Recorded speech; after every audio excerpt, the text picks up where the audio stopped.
Shalom and good day all, this is Healing29 back again for another indie review, and in fact it's part 2 of the Ghost Machine reviews.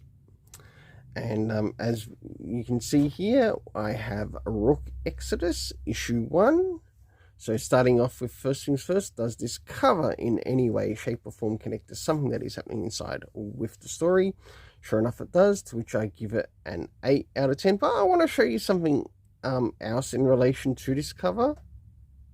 And that is that this cover is basically a full-on cover, to which we get to see many of the characters, or some of the key characters that take place in the story.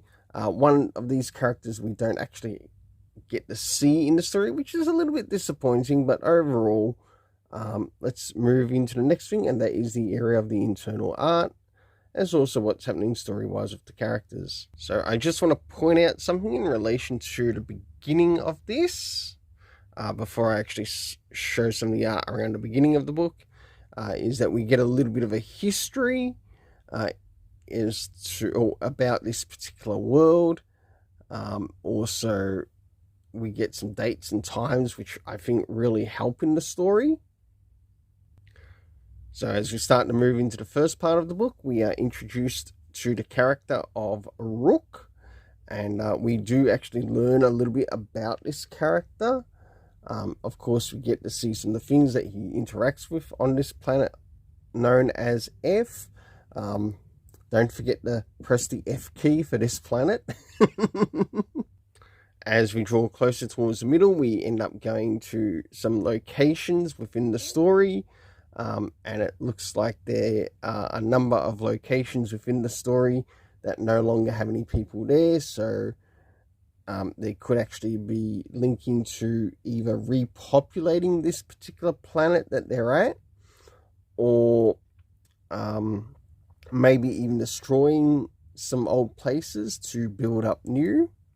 We of course catch up with the character who can control the boars. And surprisingly, we also get a bit of a backstory around the character of Rook. And last but not least, towards the end, to which we meet some of the other characters. So for the internal art, I actually quite enjoyed the art. I gave it a 7.5 out of 10. Next is the area of the story. So first things first, seeing that this sort of like is the beginning of a series, do we get anything that addresses things time-wise as to when this is taking place? Surprisingly, we do, to which we get the years 2152 to 5359,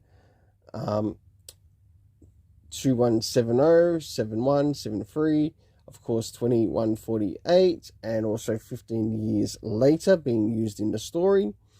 The location being the Kepler system, planet F, and we also drop into Bloomington, Illinois, to which we seem to understand that this person actually comes from planet Earth, but this planet that they're going to looks very similar to Earth, but like it's encountered like a post-apocalyptic event of sorts. The cast of characters consisting of Rook and the mention of Direwolf. We do have the other one who can control the boars, but his name wasn't mentioned again, which it probably would have helped a bit more in the story. But for the overall story rating in this, I give a 7 out of 10. Until then, let's keep it colourful and have yourself an awesome day.